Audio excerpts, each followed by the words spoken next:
ওয়ার্ডপ্রেসের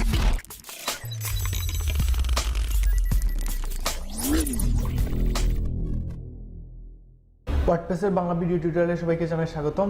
আজ আমরা মিডিয়া নিয়ে আলোচনা করব। গত পর্বে আমরা আলোচনা করেছিলাম কিভাবে ওয়ার্ডপ্রেসে একটি পোস্ট ক্রিয়েট করতে হয়, আর আমরা দিস ইজ নিউ পোস্ট নামে এই পোস্টটি ক্রিয়েট করেছি। তো আজকের পর্বে আমরা মিডিয়া নিয়ে আলোচনা করব। তার জন্য আমাদের চলে যেতে হবে আমাদের ড্যাশবোর্ডে। বিগত পর্বগুলোতে আমি দেখিয়েছি কিভাবে ড্যাশবোর্ডে লগ ইন করতে হয়। আজ আর আমরা সময় নষ্ট করছি না। তো আমি ওয়ার্ডপ্রেসের ড্যাশবোর্ডে চলে এসেছি এবং সেখান থেকে এই যে মিডিয়া অপশন, এই মিডিয়া অপশনে আমরা ক্লিক করব। তো এর আগে আমরা এই ড্যাশবোর্ড নিয়ে আলোচনা করেছি, এই পোস্ট নিয়ে, পোস্টের এই 4টা অপশন নিয়ে আলোচনা করেছি। আজ মিডিয়া নিয়ে আলোচনা করব। তো মিডিয়ার মধ্যে দুটি অংশ ছিল, লাইব্রেরি এবং অ্যাড নিউ। তো আমি মিডিয়াতে ক্লিক করছি।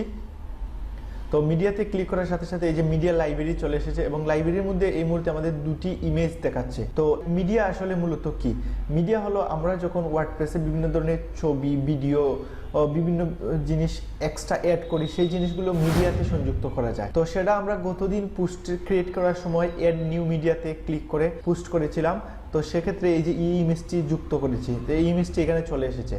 তো এইখান থেকে আমরা এই ইমেজটি আবার এডিট করতে পারবো। তো এডিট করার জন্য আমাদের যা করতে হবে সেটা হলো এই যে এই ইমেজটিতে এডিট অপশনে ক্লিক করব। তো এডিট অপশনে ক্লিক করার পরে যে ইমেজের নেমটা চেঞ্জ করে দিতে পারবো, তারপর এই যে ক্যাপশন চেঞ্জ করে দিতে পারবো, তারপর অল্টারনেটিভ টেক্সট সংযুক্ত করতে পারবো, তারপর ডেসক্রিপশন এড করতে পারবো। এভাবে এই ইমেজগুলোকে আপডেট করতে পারবো। তো আমাদের বিগত যে ইমেজগুলো প্রয়োজন ছিল সেই প্রয়োজনীয় ইমেজগুলো আবার এডিট করতে পারবো। তাছাড়া এই যে লোকেশন জানতে পারবো যে এই ইমেজটি কোথায় আছে। এই যে এই লোকেশনটা কপি করে আমরা যদি ব্রাউজারে পেস্ট করে দিই তাহলে বুঝতে পারবো। তো এই অংশটা হলো আমাদের এই যে মিডিয়া লাইব্রেরির এই অংশটা হলো আমরা যে ইমেজগুলো সংযুক্ত করেছি বা ভিডিওগুলো সংযুক্ত করেছি সেগুলো। এখন আমরা শিখবো কিভাবে নতুন ইমেজ যুক্ত করতে হয়। তো এই ইমেজগুলো যুক্ত করব কিসের জন্য? আমরা মনে করি কোনো একটি পোস্ট আগামীতে ক্রিয়েট করব, সেই পোস্টে আমাদের ভিডিও অথবা ইমেজ লাগবে। সেই ইমেজ বা ভিডিওগুলো লাগানোর জন্য আমরা পূর্ব থেকে আমাদের এখানে সংযুক্ত করে দিতে পারি। এই যে অ্যাড, এখানে ক্লিক করে আমাদের যে ইমেজটি বা ভিডিওটি লাগবে সেটি আগে থেকে সংযুক্ত করে রাখবো, তারপর আমরা আমাদের পোস্টের মধ্যে সংযুক্ত করে দিতে পারবো। তো এর জন্য আমাদের এই যে সিলেক্ট ফাইল, এখান থেকে ক্লিক করবো, তারপর এখান থেকে ডেস্কটপ থেকে আমাদের এই অংশ যে কোনো একটি ইমেজ দেখিয়ে দিব, যে ইমেজটি আমাদের প্রয়োজন। এই যে ইমেজটি আপলোড হচ্ছে, তারপর আমি আরেকটি ইমেজ নিলাম এই ইমেজটি। তারপর আমি এই লাইব্রেরিতে চলে যাব, এই লাইব্রেরিতে। তো এই লাইব্রেরিতে চলে যাওয়ার পর দেখা যাচ্ছে এই যে অনেকগুলো ইমেজ সংযুক্ত হয়ে গেছে। তো এই ইমেজগুলো কীভাবে কাজে লাগাবো সেটি আমি দেখাবো। তো আমি চলে যাচ্ছি এই যে পোস্ট থেকে এর আগে আমরা এই যে দিস ইজ নিউ পোস্ট এখানে ক্রিয়েট করেছিলাম এই পোস্টের এডিটে ক্লিক করব। তো এই পোস্টটি আমি ওয়েবসাইট থেকে দেখে আসি। এই যে আমাদের ওয়েবসাইট, এই ওয়েবসাইটে যে কন্টিনিউয়ে ক্লিক করি, কন্টিনিউয়ে ক্লিক করলে এই অবস্থা। এই ইমেজটা আমরা আগে থেকে সংযুক্ত করে রাখতে পারতাম। অর্থাৎ আমরা এই যে এখান থেকে অ্যাড মিডিয়া থেকে ক্লিক করে আমরা আগে সংযুক্ত করেছি। যদি আমরা লাইব্রেরিতে সংযুক্ত থাকতো তাহলে খুব সহজে আমরা ইউজ করতে পারতাম। এই যে এখানে অ্যাড মিডিয়া ক্লিক, তারপর এই যে লাইব্রেরি, এই লাইব্রেরি থেকে যে কোনো একটি ইমেজ আমরা সংযুক্ত করতে পারবো। তারপর আবার আমরা আরেকটা জিনিস করতে পারি, সেটা হলো যে আমাদের ফিচার ইমেজ।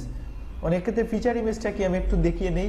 এই যে সেট ফিচার ইমেজে ক্লিক করব। এখান থেকে আমি ভাবলাম যে এই ইমেজটা সংযুক্ত করব, সেট ফিচার ইমেজ।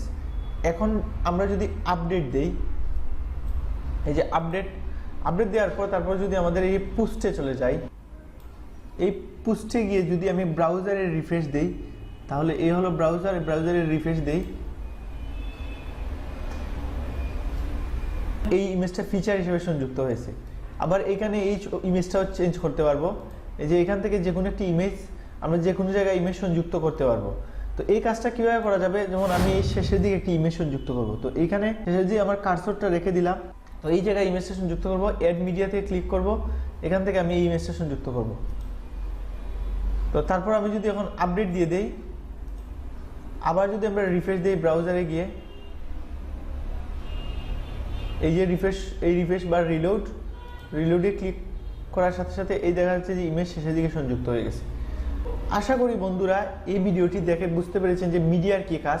তো অনেকেই আছে যে এই মিডিয়াতে ইমেজ সংযুক্ত না করে সরাসরি প্রতিটা পোস্টের সাথে সংযুক্ত করে নেয়। তো এটি আপনার ইচ্ছা কিভাবে করবেন। অনেক আগে থেকে যদি আমাদের মনে অ্যাড করা থাকে তাহলে যে কোনো পোস্ট ক্রিয়েট করতে সহজে দ্রুত করা যাবে।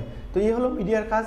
তো এই মিডিয়ার কাজ যদি বুঝতে না পারেন তাহলে কমেন্ট করতে পারেন। আর আমাদের ভিডিওগুলো যদি আপনাদের কাজে লেগে থাকে তাহলে আমাদের ইউটিউব চ্যানেলটি সাবস্ক্রাইব করেন, পাশে থাকা বেল আইকনে ক্লিক করতে পারেন, লাইক কমেন্ট শেয়ার করতে ভুলবেন না।